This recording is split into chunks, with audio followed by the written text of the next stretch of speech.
Hello, everyone. Associated Press had attempted to provide a year in review for Russia's President Vladimir Putin, and I must disagree with their formulation with the title that 2024 was a year of triumphs and setbacks for Vladimir Putin. My question to them is, what triumphs? I'll give you some examples. Let's unpack this for a sec. He stayed in power. However, the war that he had dragged his country into, that had now been going on almost 3 years, is still going on. Remember, if you go back to 3 years ago and read up Russian pundits immediately after Russian tanks rolled over the Ukrainian border, you will see the promises of celebrating in Kiev in a week, having a big victory parade. But that's not happening. Not only that, but Russia had lost hundreds of thousands of soldiers this year. Overall, so far, Russian dead is, I think, up to 750,000. For perspective, that's the population of Omaha, Nebraska. That's how many people they've lost in this war.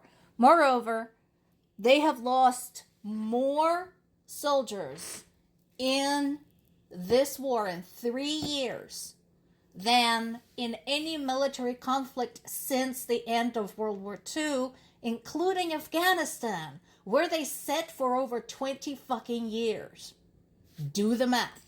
So that's not exactly a triumph. He won the election. Whoop-de-fucking-do. So what else is new? The elections are in Russia are purely for show. Everybody knows that. So that's not really a triumph. Yeah, he kept his grip on power, but at what cost? And what does it mean? Another example, Wall Street Journal reporter Evan Gershkovich was convicted and sentenced to 16 years in prison. Everybody knows the trial was a sham. It wasn't the only one. There were both Russian dissidents and foreign nationals who were arrested and tried and sentenced in a similar manner. So it's all bullshit. So again, how is that a triumph?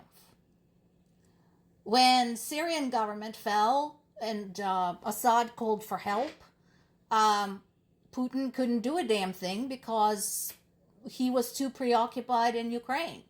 So now there is a conversation about withdrawal of Russian bases and Russian weapons from Syria. Hardly a triumph. So, some people might point out, well, what about the advances in Ukraine? What about the advances in Ukraine?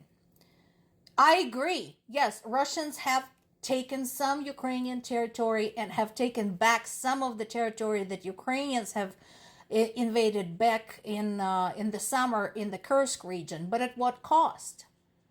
Again, remember, they expected blitzkrieg. They expected to just move right in, be greeted with open arms, and that's not what happened. That is not to say things are not tough for Ukraine. They're incredibly tough. I spoke with my parents today to wish them a happy new year, although that was all done with a very bitter smile, I guess. Having lost one family member last year at the front, another one, a POW. Yeah. I think all of us are hoping basically for survival at this point.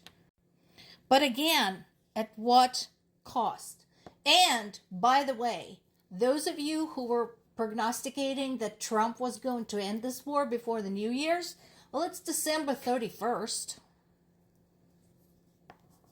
He has 3 hours. Because, let's see, right now, yeah, looking at the clock, it's almost 3 o'clock. So Ukraine is 7 hours ahead. So it's 10 o'clock in Ukraine. Oh, wait, he only has 2 hours. So where is it? So as the result, Ukrainians are just, they're not waiting for him. They're just going to keep fighting. Not only that, but they continue of their own accord, of their own initiative, targeting objects within Russia. Now, there is a story circulating that they hit something in the Kursk region. Russians are insisting that it was a residential building.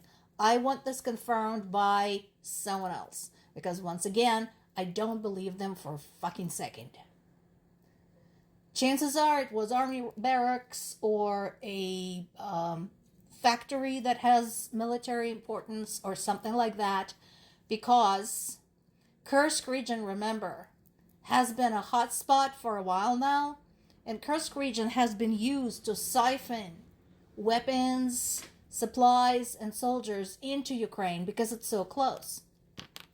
At the moment, there are some long-distance attacks. We have another oil refinery in Yartsevo, and that's western Smolensk region, 320 kilometers north of the possible launch sites within Ukraine. So again, look at the map. Look at how far that is. Of course, if you listen to Russia, Ukrainians are animals and Nazis, etc. One of the Telegram contributors from Russia said that Ukrainians are trying to sow panic and terror and deprive children of their New Year celebration. And where was he when Russia pummeled Ukraine at Christmas? What about Ukrainian children who have been deprived of their childhood for the last 3 years? If he cares about children being deprived of something so much, I bet you he'd be as quiet as a mouse if you ask him about that. The two biggest news items today, covered by multiple news sources, are another portion of the U.S. aid package for Ukraine being released in the amount of $6 billion. Before you all raise hell, this is the money that's already been approved last year. They're just releasing it a portion at a time. So, everybody please just stop standing on your head over this. Also, sometime last year, I think I did a financial analysis on how much goes to Ukraine and how much goes everywhere else. Trust me, you are not being robbed. In fact, the amount of money that goes to Ukraine is a fraction of the amount that United States citizens spend on unnecessary purchases every year, or the amount they throw away. Just saying. Ukraine is trying to ally itself with the new government in Syria. Considering the different factions within that new government are currently squabbling, I would personally wait, because there is not yet any sign of reliable stability there. Although they're probably trying to encourage them to break off the relationship with Russia. And then there is this. There was another big prisoner exchange. 150 people from each side returning home. So some of these people from the Ukrainian side have been in Russian custody for 2.5 years. Some of them have left to the front when their children were still babies, and they haven't seen them since. And now their kids are talking and walking. On a personal note, right now our own POW, a family member who was taken about a month ago, nothing can be done, because in order to put him on a list for potential exchanges, they first have to get confirmation from Russia that he's indeed in their custody. So from the military law standpoint, right now he is missing in action, despite the fact that there were witnesses to his being taken prisoner. So what can I tell you?